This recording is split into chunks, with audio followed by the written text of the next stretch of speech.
Shalom a los que nos miran por internet.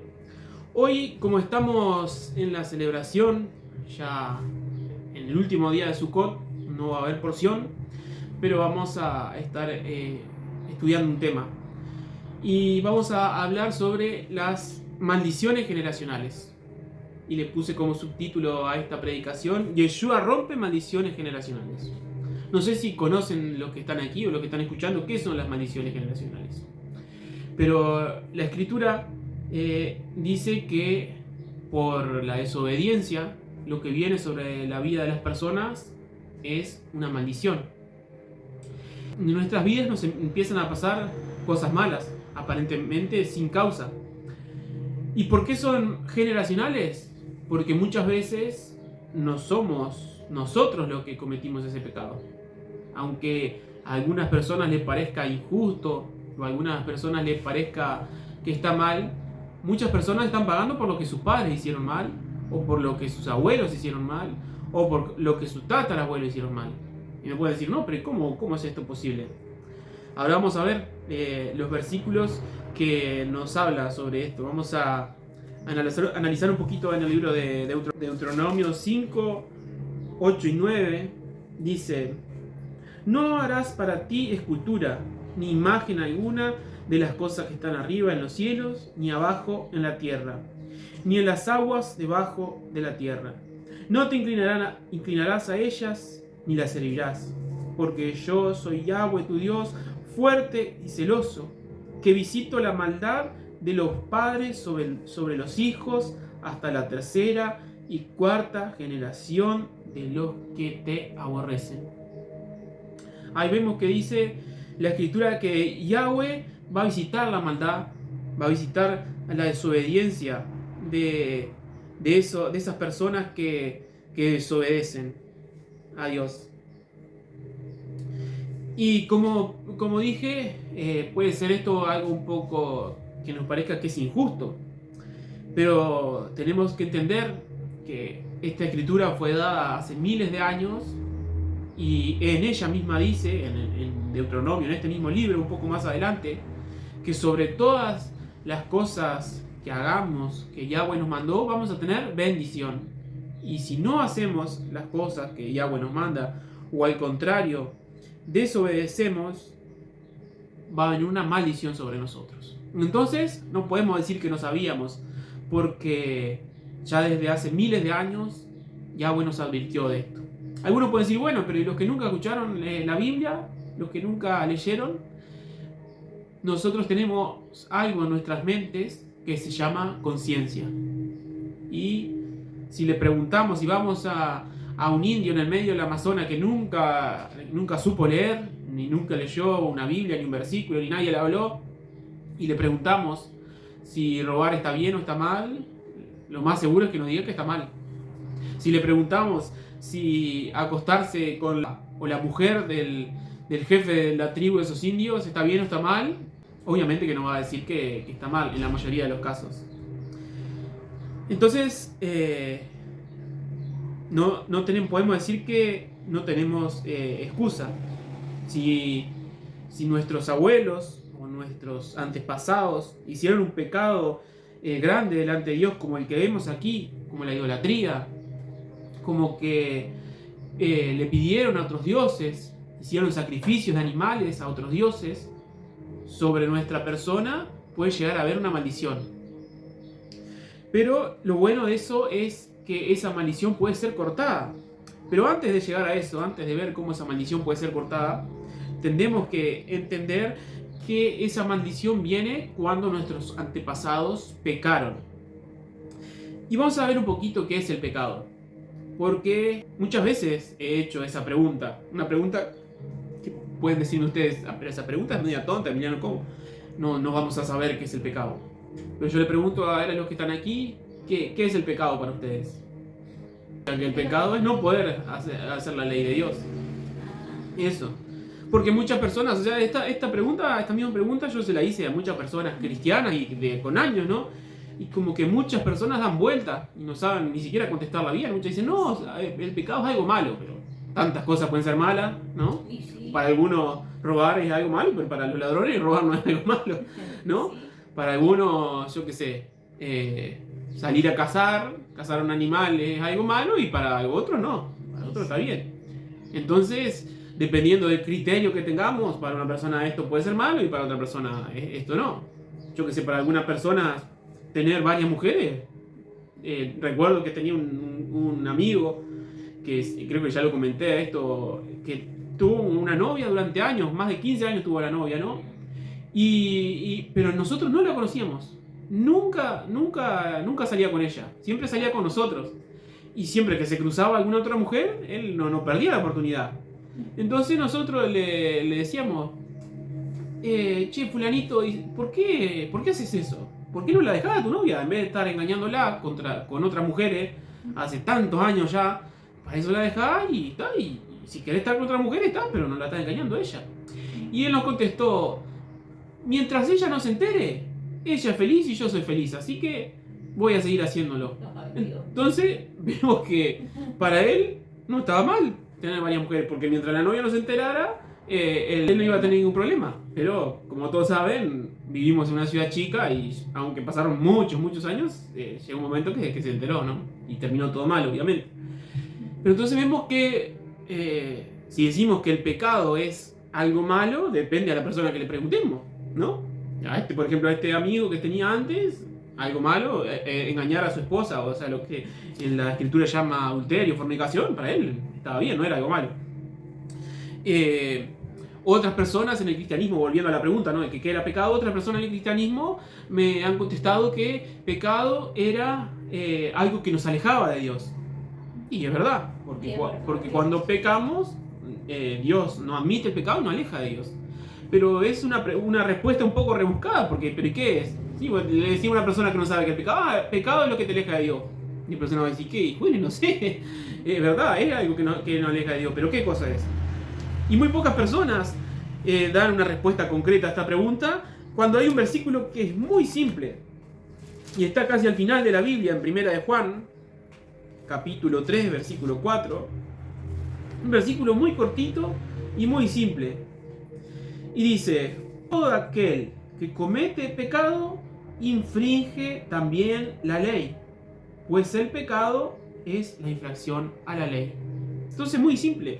¿Qué es pecar? Infringir la ley, no cumplirla. Aquí, por ejemplo, en donde dice, en el versículo 4, donde dice, infringe también la ley, la palabra que se utilizó en el griego es anomia, que quiere decir, por un lado, son dos letras, son dos palabras unidas, que quiere decir sin o no, y nomia, que quiere decir sin ley. O sea, son las personas que no tienen la ley en sus corazones. ¿Y qué es la ley? Lo que estudiamos siempre aquí, los primeros 5 libros de la Biblia, la llamada Torá en hebreo, la instrucción, porque no es una traducción muy acertada llamarla ley, sino que Dios nos dio una instrucción de vida, algo para que nosotros sepamos cómo manejarnos, algo para que sepamos cuál es el pecado, para que no venga a fulanito y me diga, no, para mí eso no es pecado. No, y si en la ley dice que adulterar es pecado, no importa que a vos se te ocurra que no sea pecado. Si en la Torá dice que mentir es pecado, es pecado. Si en la Torá dice que no honrar a los padres es pecado, es pecado. Y hasta ahí, con la mayoría de las personas podemos estar de acuerdo. Pero si yo les digo que la instrucción, la Torá, dice que no apartar un día para Dios en el cual no se trabaja y no se hace trabajar, ¿es pecado? Muchos podrán decir, bueno, no, pero eso era para antes. Pero sin embargo está en el mismo libro y dado por el mismo Dios. No es que Dios cambió como algunos piensan, que Dios antes dio una ley que nadie podía cumplir y que ahora no, ahora hizo todo más fácil y podemos hacer lo que quiera. No, dice la Escritura que Dios es el mismo, ayer, hoy y siempre. Él dio su ley para que la podamos cumplir. El problema con estas personas, subió un video, ahora creo que ya les comenté, pero contestando a una pastora de Costa Rica, la pastora entre comillas, digo yo, Yesenia Ten, que habló contra las raíces hebreas, y varios comentarios decían, pero nunca nadie jamás pudo cumplir la ley de Dios, ¿no? Y aparte de que hay versículos que dicen lo contrario, que personas la han podido cumplir, esto no quiere decir que las personas nunca se equivocaron, nunca pecaron, sino que como el día de hoy. Ellos cerraban y se arrepentían y seguían intentando cumplirla. No es que hacían todo perfecto, no. Como el día de hoy, muchos pecamos, nos damos cuenta, nos arrepentimos y podemos volver a intentar de vuelta. Y antes pasaba lo mismo. Pero muchos en el cristianismo, digamos, llegan a decir eso, que no es imposible cumplir, porque el pueblo judío, nuestros hermanos, pero que no compartimos con ellos sus enseñanzas, porque ellos predican lo que es el judaísmo, una religión, dicen que los que quieren guardar la ley, la Torá, tienen que cumplir 613 mandamientos. Entonces podemos decir, 613 mandamientos, qué complicado que debe ser. ¿Cómo podemos cumplir esos 613 mandamientos?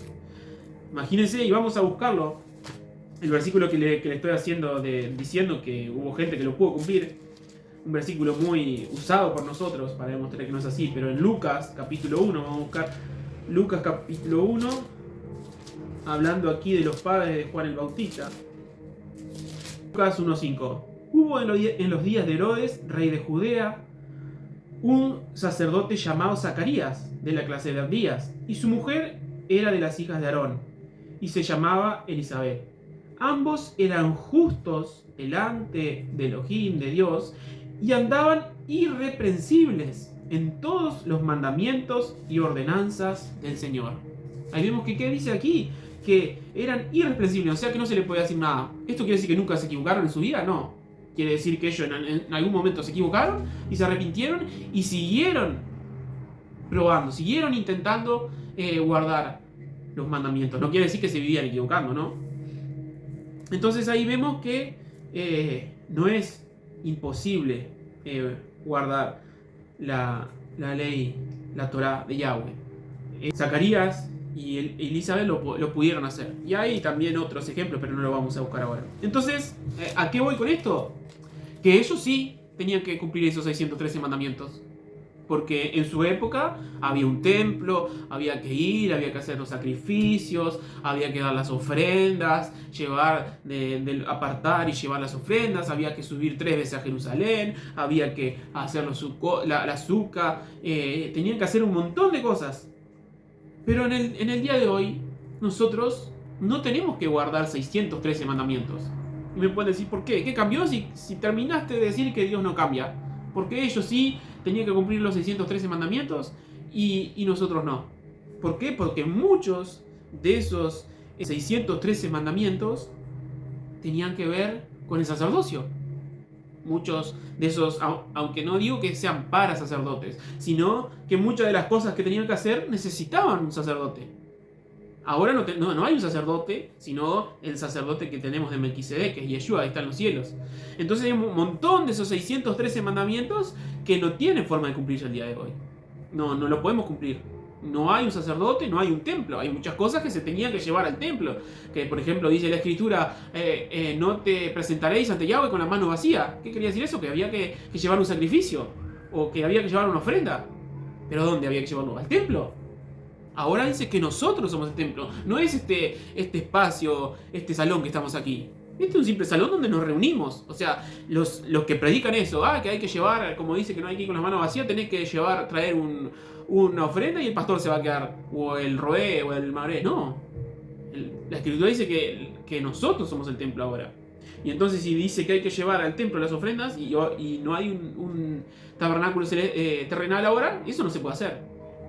Entonces, vemos que es mucho más fácil, por decirlo así, justamente las ofrendas de animales, las ofrendas de frutos de la tierra, ya no tienen sentido. Después también hay diferentes leyes. No sé si se acuerdan que hay una ley que dice que cuando el marido sentía celos de la mujer, podía ir al sacerdote y decirle que tenía celo de la mujer. Dice que el sacerdote preparaba un agua con ceniza, le hacía tomar, y si la mujer le había engañado, el esposo se le hinchaba el vientre. Eso ya no está más. No van a venir a mí a decirme, mirá, estoy celoso de mi mujer, yo no voy a preparar ningún agua para que se tome, ni nada para ver si se le hincha el vientre. Eso era el sumo sacerdote.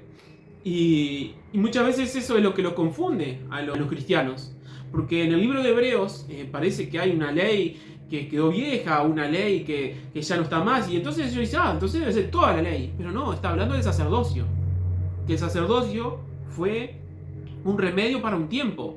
¿Por qué? Porque el Yahweh quería que cada uno fuera un sacerdote. El primogénito de cada familia iba a ser su sacerdote. Pero ¿qué pasó? Cuando ellos pecaron con el becerro de oro, si se recuerdan, ahí Yahweh se enojó y dijo no, que de la tribu de Leví nomás iban a ser los sacerdotes. Entonces de ahí nació el sacerdocio arónico, el sacerdocio levítico. Pero fue algo que digamos que Yahweh lo tuvo que hacer digamos por emergencia. No fue en un principio la idea de él hacerlo así. Entonces vemos que esos 613 mandamientos que muchas personas nombran, incluso se hace una lista con este mandamiento, este otro mandamiento, no lo tenemos que guardar. Vamos a los extremos, ¿no? Por un lado tenemos a esas personas que dicen que no tenemos que guardar los 613, que tenemos que guardar los 613 mandamientos, y después hay algunos del cristianismo que nos ha pasado justo en los comentarios del video que hizo mi esposa, que tuvo muchos alcances, y algunos decían que no, que Jesús no mandó guardar ningún mandamiento. Lo único que dijo fue que nos amáramos. Que es verdad, Jesús dijo que nos amáramos y que amáramos a Dios, nada más. Uno de los comentarios fue ese, que no teníamos que guardar ningún mandamiento. Ni el del día de reposo, ni el del diezmo, ni el de amar ni el de no mentir. No. Pero ¿qué pasa? Vamos a suponer que esta persona tiene razón porque lo dijo, Yeshua lo dijo, que teníamos que amar. Si nosotros amamos a nuestro prójimo, ¿vamos a asesinarlo? No. Si nosotros amamos a nuestro prójimo, ¿vamos a mentirle? No. Si nosotros amamos a nuestro padre, ¿lo vamos a honrar? Sí. Si nosotros amamos a Dios, ¿lo vamos a honrar a Dios? Sí. ¿Y de qué manera se honra a Dios? Guardando sus mandamientos. Entonces, porque Yoshua sí dijo eso. Dijo que el cumplimiento, o sea, que toda la ley se resumía en el amor. ¿Por qué? Porque si realmente tenemos amor al prójimo, vamos a guardar los mandamientos que Dios los puso para el prójimo, para que le mostrásemos amor. Y si amamos a Dios, vamos a guardar los mandamientos de Él, porque es la forma que Él quiso que le demostráramos amor. Amén.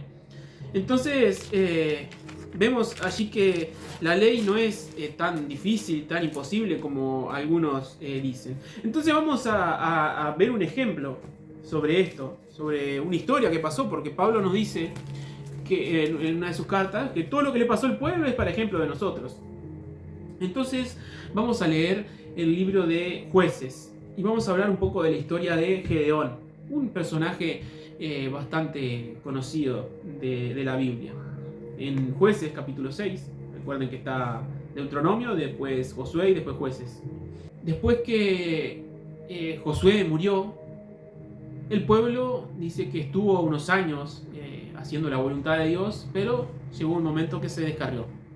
Y el pueblo se descarriaba, se arrepentía, Yahweh mandaba un libertador y pasaba un tiempo, el pueblo caminaba bien, después se volvía el pueblo de Israel a hacer las cosas mal, se arrepentía, Dios mandaba otro libertador y así estaba. Y Gedeón fue uno de esas personas usadas por Yahweh para luchar contra los enemigos de Israel y para hacer que el pueblo se volviera. Y vemos lo que dice, vamos a leer, Jueces 6:1. Dice: los hijos de Israel hicieron lo malo ante los ojos de Yahweh, y Yahweh los entregó en manos de Madián por 7 años. Ahí vemos la desobediencia y la maldición. ¿Qué pasó? Y si empezaron a hacer lo malo, empezaron a pecar, empezaron a desobedecer. ¿Y qué pasó? Yahweh los entregó en las manos de sus enemigos. ¿Por qué? Porque una de las maldiciones de la desobediencia dice que nuestros enemigos van a prevalecer sobre nosotros. Muchas veces nuestros enemigos puede ser una adicción, nuestros enemigos puede ser una enfermedad, nuestros enemigos pueden ser personas de nuestra propia familia. Porque es muy difícilmente que venga alguien de afuera, alguien que apenas conozca y que te interese si te habla mal o si te dice algo feo. Pero cuando es de nuestra propia familia, ahí sí nos afecta, ¿no? Y bueno, sigue diciendo en el versículo 2: Y la mano de Madián prevaleció contra Israel. Y los hijos de Israel, por causa de los madianitas, se hicieron cuevas en los montes y cavernas y lugares fortificados. Imagínense, el pueblo de Israel, todas las promesas que Yahweh les hizo a ellos, toda la gran salvación que Yahweh tuvo, cómo lo sacó con mano fuerte de Egipto, cómo dice que ellos iban a ser cabeza y no cola. Como en el día de hoy, nosotros, esas promesas son para nosotros también. ¿Qué pasó con ellos? ¿Qué dice? Que hicieron cuevas, que andaban escondidos en las cuevas, en los montes, andaban huyendo. Como muchas veces nos pasa a nosotros por la desobediencia, por las maldiciones que tenemos, que teniendo que ser cabeza, teniendo que estar adelante, teniendo que tener poder, tenemos que andar huyendo. En otro tiempo, en un tiempo pasado, dice, cuando estaban sin Dios pasaba esto.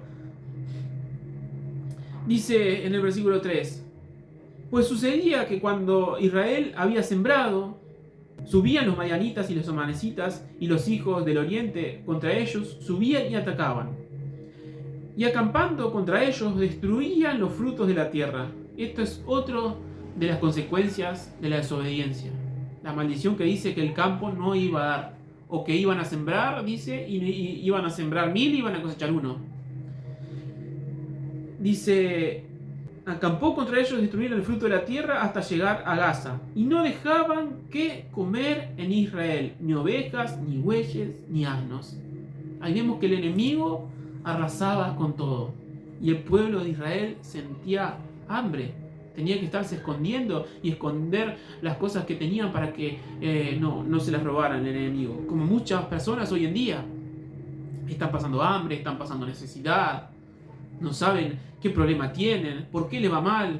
Porque está bien que nos vaya mal en una o dos cosas en la vida. Porque pueden ser pruebas de parte de Dios.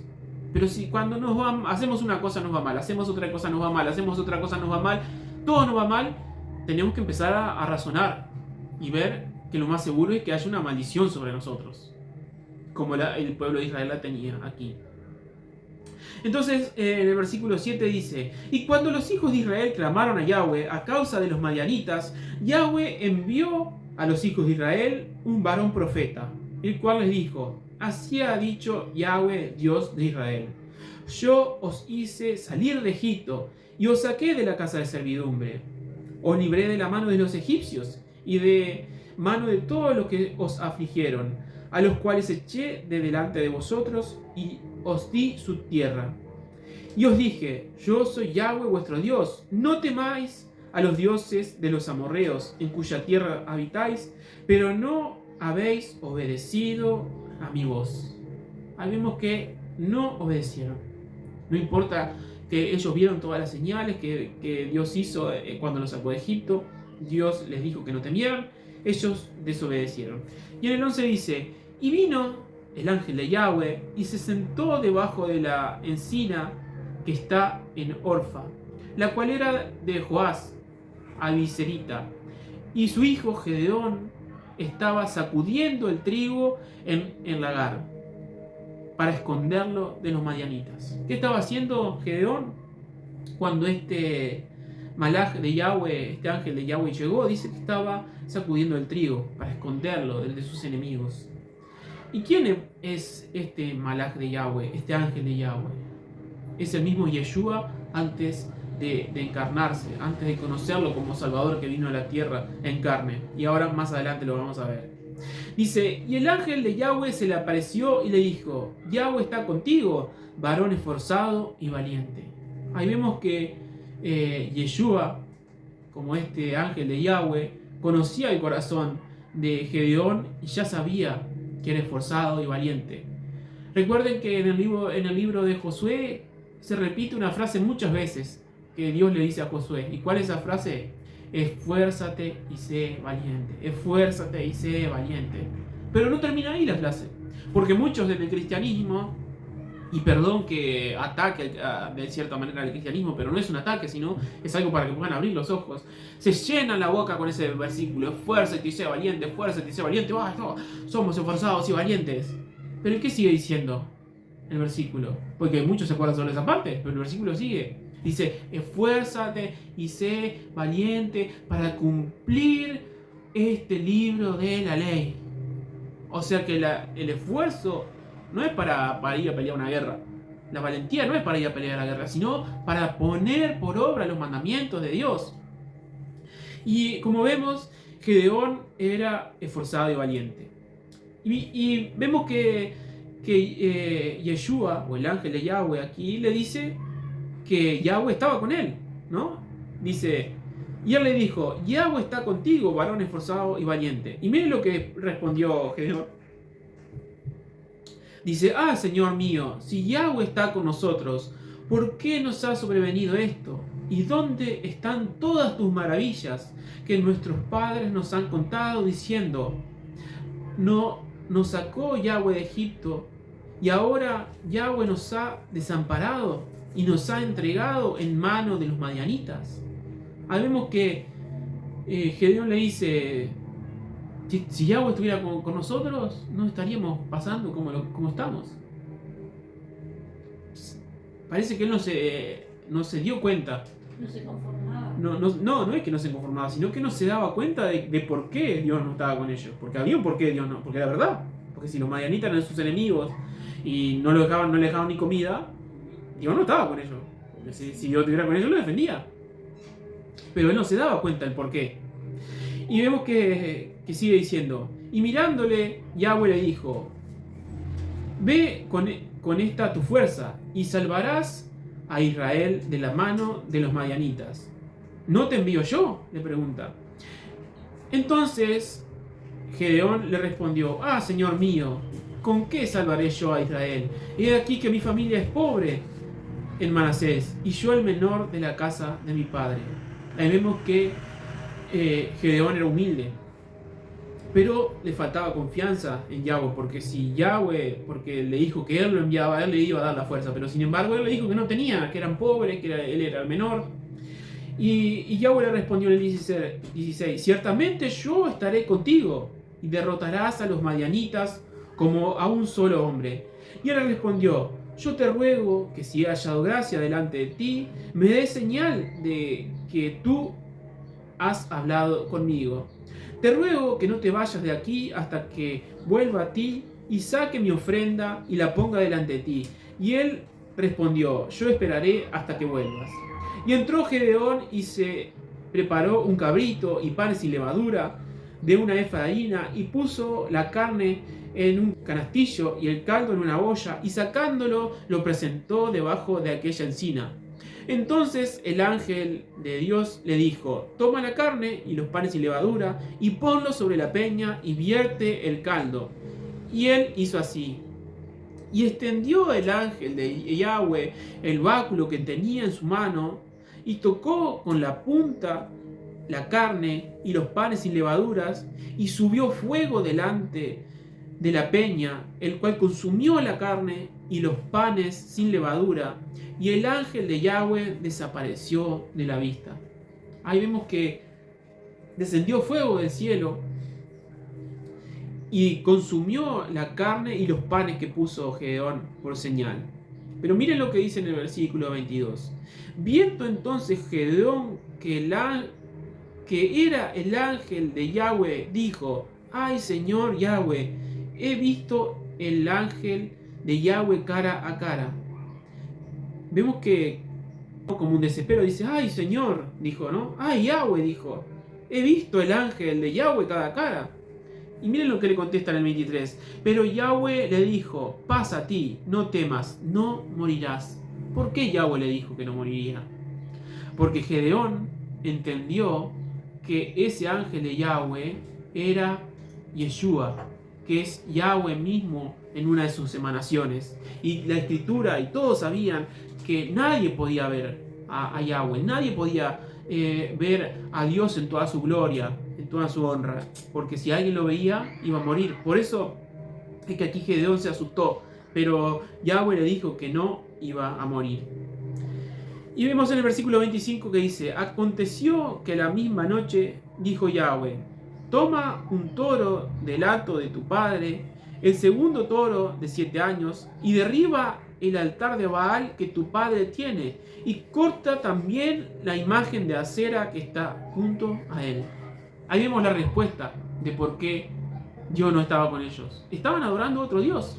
Estaban haciendo idolatría. Cosa que vimos que las maldiciones generacionales venían por eso. Principalmente por la idolatría.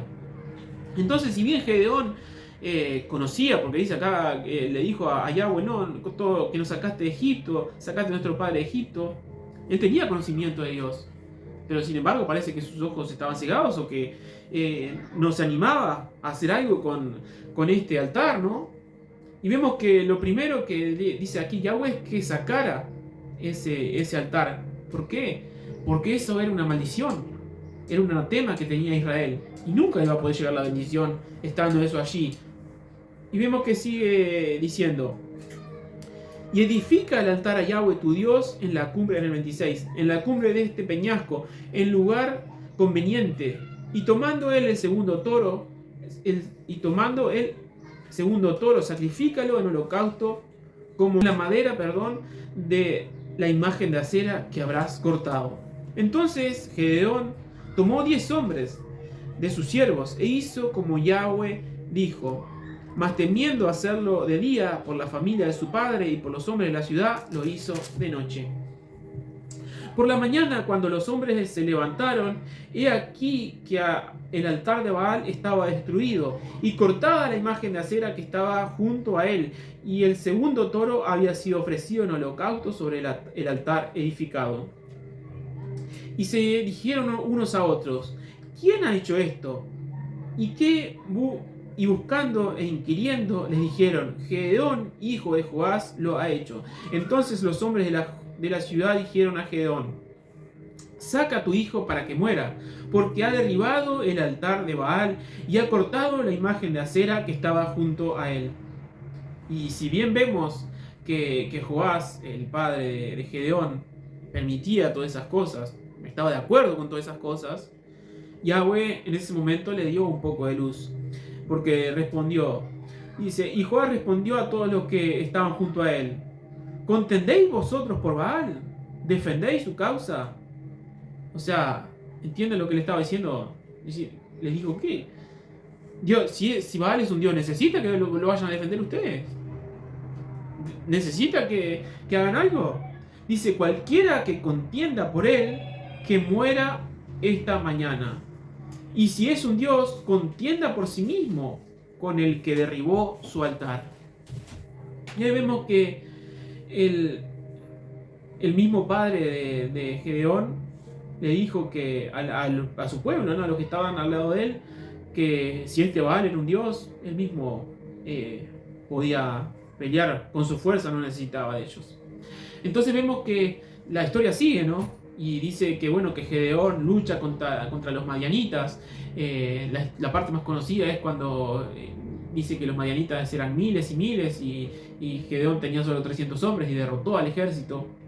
Y bueno, se terminó allí la maldición por la desobediencia que tenían utilizando a Gedeón. Pero nosotros hoy en día tenemos a alguien mucho más importante y mucho más fuerte que Gedeón. Porque también Gedeón era una representación del Salvador, una representación de quien iba a liberar al pueblo de Israel de las garras del pecado, como lo hizo Yeshua. Y en 1 Juan capítulo 2, versículo 1, dice: hijos míos, estas cosas os escribo para que no pequéis. Y si alguno hubiere pecado, abogado tenemos para con el Padre, a Yeshua el Mashiach.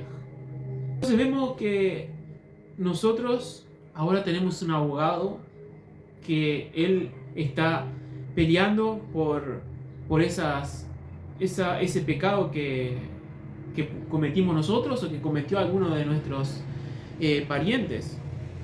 Un abogado en griego es la palabra parakletos, que quiere decir estar, la mayoría de las palabras en griego son dos palabras unidas. Para, que quiere decir estar al lado, y cleo, que quiere decir levantar la voz. Entonces Yeshua está al lado del Padre para levantar la voz a nuestro favor, para abrogar por nosotros, por nuestra salvación. para que nosotros podamos hacer la voluntad del Padre. Pero para que estas maldiciones se terminen, nosotros tenemos que hacer algo. Primero que nada, tenemos que arrepentirnos de nuestros pecados. La palabra arrepentirse en el español muchas veces la tomamos de una manera muy liviana.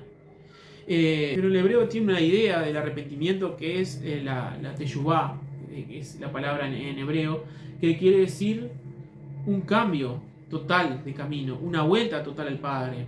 O sea, no quiere decir que nos arrepentimos, o sea, hoy hicimos un pecado, nos arrepentimos y dentro de 2 días hacemos de vuelta al mismo pecado. Ahí no nos arrepentimos nada.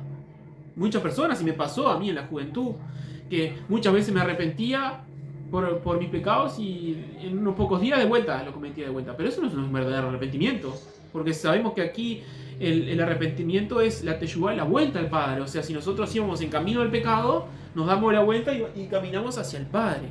Y también en griego la palabra es metanoia, el arrepentimiento, que es un cambio de mente. Tiene que haber un cambio de mente en nosotros para que podamos aceptar y que Yahweh quite todo corazón de piedra que pueda haber en nuestras mentes y ponga un corazón de carne. Esto lo vemos que lo dice en el profeta Jeremías, capítulo 31, vamos a leer 33. Dice, pero este es el pacto que haré con la casa de Israel, con nosotros, con las ovejas perdidas de la casa de Israel, que hemos vuelto a su Torá, a su ley. Después de aquellos días, dice Yahweh, daré, ¿qué dice? Para los cristianos que no quieren guardar la ley, daré mi ley en sus mentes y las escribiré en sus corazones. Y yo seré para ellos por Dios y ellos serán por pueblo. Y me pueden decir, bueno, pero esto debe ser para los judíos, porque no es para nosotros la ley. Pero sin embargo, vamos a ver que estas mismas palabras fueron repetidas. Hebreos 10:15 dice, y nos atestigua el mismo Espíritu Santo, porque después de haber dicho, este es el pacto que haré con ellos después de aquellos días, dice el Señor, pondré mis leyes en sus corazones y en sus mentes las escribiré. Y añade, y nunca más me acordaré de sus pecados y de sus transgresiones.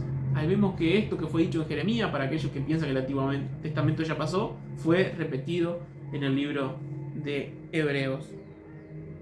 Entonces vemos que después que nos arrepentimos tiene que haber un cambio en nosotros. Y esto también lo vemos en 1 de Juan, que estábamos hoy. Vamos a seguir leyendo. Leímos Juan 2:1, ahora vamos a leer 2:2. Y Él es la proposición por nuestros pecados, y no solamente por los nuestros, sino también por los de todo el mundo. Y en esto sabemos que nosotros le conocemos, si guardamos sus mandamientos. O sea, ¿cómo sabemos si conocemos a Yeshua, si lo hemos aceptado? Si guardamos sus mandamientos. Y en el 4 dice, el que dice, yo le conozco y no guarda sus mandamientos, el tal es mentiroso y la verdad no está en él. Amén. Así que si tenemos alguna maldición generacional en nuestras vidas, que pidámosle a Yahweh que nos ayude a través de su Ruach HaKodesh, de su Espíritu Santo, a que haya un arrepentimiento verdadero en nosotros y podamos aceptar a Yeshua como nuestro Salvador y empezar a guardar sus mandamientos en consecuencia a ello.